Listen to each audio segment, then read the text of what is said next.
ओम नमः शिवाय। आज सोमवार के दिन सोमवार व्रत कथा सुनेंगे। एक साहूकार बहुत अमीर था, उसके पास धन की कोई कमी नहीं थी। साहूकार के पास सभी सुख सुविधाएं ऐश्वर्य के साधन थे, किंतु उसको एक ही दुख था कि उसकी कोई औलाद नहीं थी। दिन रात वैसी चिंता में लगा रहता और भगवान से पूजा अर्चना प्रार्थना करता रहता। सोमवार को भगवान चंद्रदेव व शिव जी की पूजा करता, व्रत रखता। रोजाना शाम को शिव मंदिर जाकर दीपक जलाता। साहूकार की भोले के प्रति ऐसी भक्ति देखकर एक बार माँ पार्वती जी ने शिव जी से कहा, हे नाथ, ये साहूकार आपका अनन्य भक्त है और सदैव ही आपका व्रत और पूजा भक्ति भाव से किया करता है। आप कृपा करके इसकी मनोकामनाओं को पूरी कर दें। पार्वती जी के ऐसे वचन सुनकर भोलेनाथ ने माँ गौरी से कहा, हे पार्वती, ये संसार एक कर्म क्षेत्र है। यहाँ जो भी जैसा कार्य करता है उसे वैसा ही फल मिलता है, अर्थात जैसा कार्य मनुष्य करता है वैसा ही परिणाम भोगता है। किंतु माता पार्वती आग्रहपूर्वक बोली, हे महादेव, यह आपका अनन्य भक्त है। यदि इसको कोई भी दुख है तो आपको उसे पूरा करना चाहिए।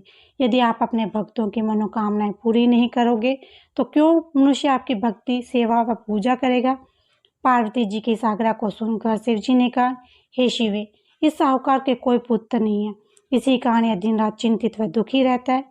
इसके भाग्य में संतान न होने पर भी मैं इसे पुत्र प्राप्ति के लिए वर देता हूँ, किंतु इसका पुत्र केवल 12 वर्ष तक ही जीवित रह सकता है। इसके बाद वह मर जाएगा। इससे अधिक मैं इस साहूकार के लिए कुछ भी नहीं कर सकता। यह सब बातें साहूकार सुन रहा था। उसे यह सारी बातें सुनकर न कोई खुशी हुई न कोई दुख। वह पार्वतीश्वर की पूजा व व्रत करता रहा। कुछ समय पश्चात उस साहूकार की पत्नी गर्भवती हो गई। 10वें महीने में उसे एक बहुत सुंदर पुत्र को जन्म दिया। साहूकार के घर में खुशियां मनाई गई, किंतु साहूकार ने अपने पुत्र की 12 वर्ष की उम्र जानकर कोई खुशी प्रकट नहीं की और इस संबंध में किसी को कोई भेद भी नहीं बताया। वह बालक धीरे धीरे बड़ा होने लगा। जब वह बालक 11 साल का हो गया तो बालक की माता ने साहूकार से उसके विवाह के लिए कहा, किंतु साहूकार ने कहा, मैं इसे काशी जी पढ़ने भेजूंगा। साहूकार ने अपने साले को बुलाकर कहा कि तुम इस बालक को काशी पढ़ने ले जाओ और इसे विधिवत शिक्षा ग्रहण कराओ। साहूकार ने उसको बहुत साधन देकर कहा कि रास्ते में जहाँ कहीं भी ठहरो वहाँ यज्ञ और ब्राह्मणों को भोजन कराते जाना।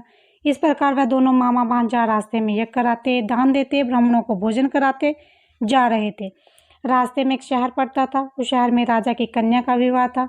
एक अन्य राजा का लड़का बारात लेकर आया था, लेकिन वह एक आंख से काना था। लड़के के पिता को इस बात की चिंता था कि वर को देखकर कन्या के माता पिता किसी प्रकार की अड़चन न डाल दें।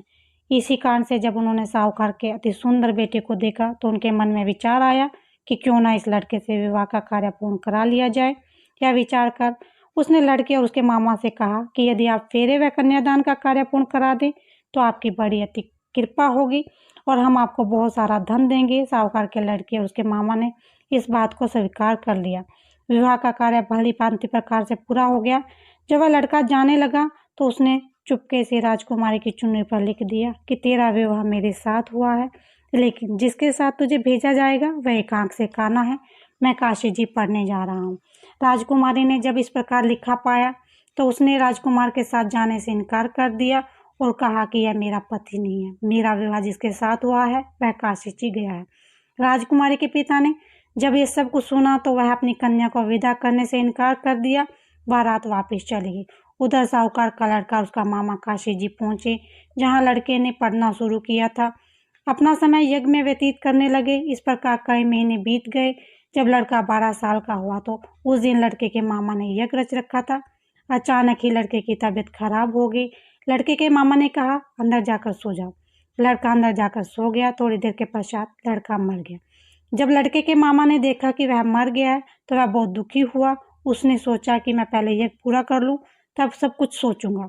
उसके मामा ने यज्ञ पूरा किया और फिर रोना प्रारंभ कर दिया। वह जोर जोर से रो रहा था। संयोगवश शिवजी और पार्वती उधर से गुजर रहे थे। पार्वती जी ने भगवान भोलेनाथ से कहा, हे नाथ, कोई दुखी व्यक्ति रो रहा है, उसके कष्टों को दूर कर दो। जब शिवजी और पार्वती जी वहां पहुंचे तो उन्होंने देखा कि वहां पर एक लड़का मरा हुआ पड़ा है। तब पार्वती ने देखते ही लड़के को पहचान लिया। पार्वती जी ने लड़के के मरने का कारण पूछा तो भोलेनाथ ने बताया, हे गौरी, इस लड़के की आयु इतनी ही थी, ये भुगत चुका है। तब पार्वती जी ने विनम्रतापूर्वक कहा, महाराज, कृपा करके आप इस लड़के को जीवित कर दीजिए, नहीं तो इसके माता पिता इसके वियोग में तड़प तड़प कर अपनी जान दे देंगे। माता पार्वती की बात सुनकर शिव जी ने लड़के को पुनः जीवित कर दिया। शिव जी की कृपा से लड़का जीवित हो गया। शिव शंकर व पार्वती जी स्वर्ग चले गए। शिक्षा पूरी होने पर लड़का और उसका मामा पहले की तरह यज्ञ करते, ब्राह्मणों को भोजन तथा दक्षिणा देते हुए अपने घर की ओर चल दिए। रास्ते में दोनों उसी शहर में आए जहां पर उस लड़के की शादी हुई थी। वहां पहुंचकर दोनों ने यज्ञ करना शुरू कर दिया। जब वे दोनों यज्ञ कर रहे थे तो उस लड़के के ससुर यानी कि वहां के राजा ने, जो कि उधर से घोड़ों पर बैठकर अपने सेवकों के साथ जा रहा था, लड़के को पहचान लिया। राजा ने महल में ले जाकर दोनों की खूब सेवा की। कुछ समय राजा के महल में रहने के बाद लड़के ने राजा से जाने की आज्ञा ली। राजा ने अपनी लड़की को लड़के के साथ विदा किया और साथ में बहुत सा धन दास दासियों को भी भेजा। जब वे अपने शहर में आए तो लड़के के मामा ने कहा, पहले मैं तुम्हारे माता पिता को तुम्हारे आने की खबर सुना देता हूँ, तब तक तुम अपनी पत्नी सहित यहाँ पर आराम करो।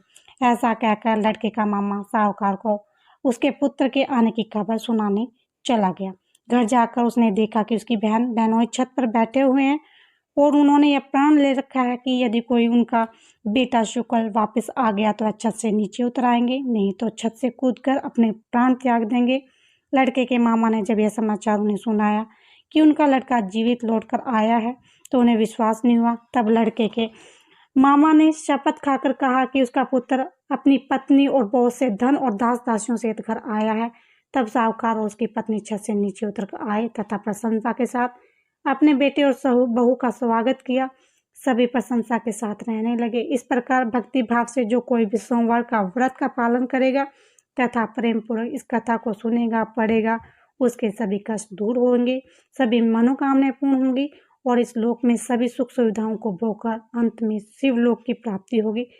बोलो शिव शंभू भगवान की जय, भोले शंकर की जय।